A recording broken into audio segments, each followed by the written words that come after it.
let's talk about, first of all, what's going on in the blood vessels that's important for these erections. What's important, and where do we start getting into trouble?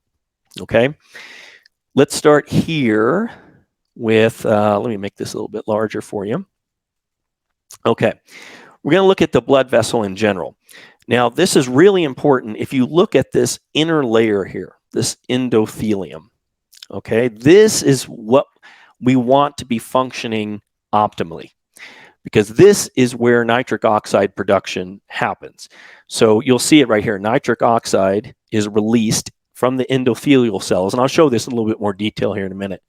But on bird's eye level, it releases the nitric oxide, which dilates your blood vessel, which allows that great blood flow to get to your pelvis and into your penis, right? This needs to happen with all the blood vessels in order to have that great erection happening.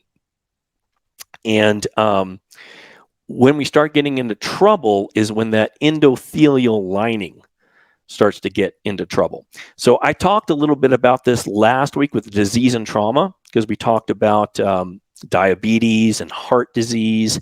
I'm not going to go deep into those today. I'll talk a little bit about it.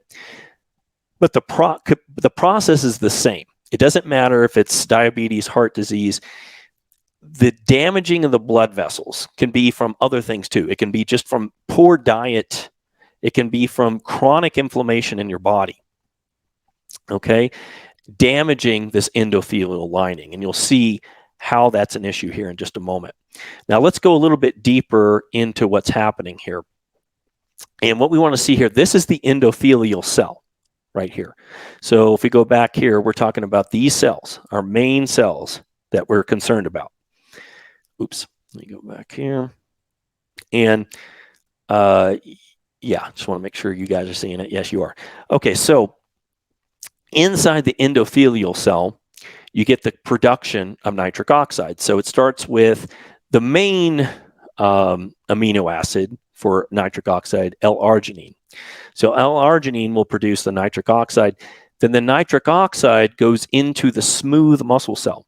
Now the smooth muscle cell is going to be here, this layer here, okay, beyond the the endothelial lining. This is what contracts or expands. Okay, this is the muscle, smooth muscle of the cell. So the nitric oxide goes into the smooth muscle, and that creates a chemical process that results in the production of what's called cGMP, cyclic GMP.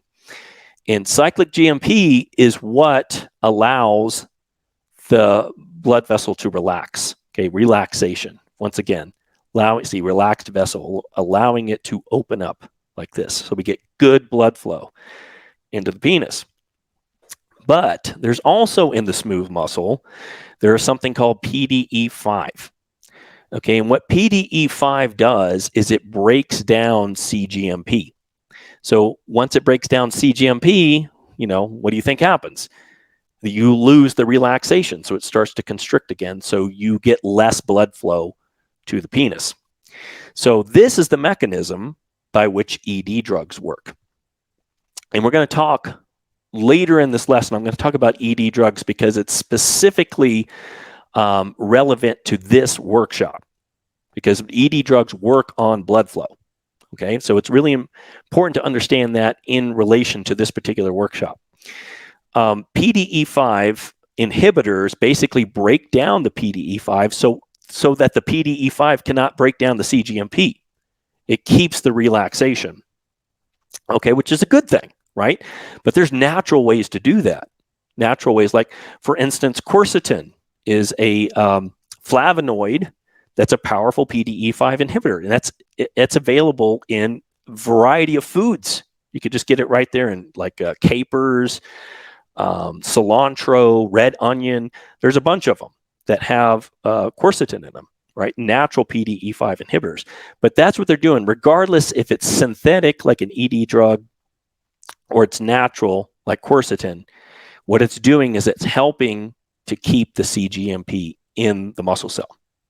okay, so that it stays relaxed and the blood flow keeps flowing. That's important to understand that concept as we go on. Okay, so let me move on to the next slide. This is really important because this is the formation of plaque. Hey man, I hope you got a ton out of this segment of the BFAI Blood Flow Alpha Inhibitor video series, where we are diving deep into overcoming this insidious alpha inhibitor that is blocking our birthright of having natural, long-lasting, stage 4 rock-hard erections. If you'd like to get free access to the entire BFAI Blood Flow Alpha Inhibitor video series, make sure you click the link in the description of this video to register for free access to all of these life-changing videos in this series, along with some other surprise bonuses. Also, if you like this video, make sure you hit the like button, subscribe button, and turn on your notifications bell so you get all of the future value-packed videos just like this that I will be releasing for you to help you be the best version of yourself and have natural stage 4 rock solid performance. I will see you tomorrow in the next BFAI Blood Flow Alpha Inhibitor video.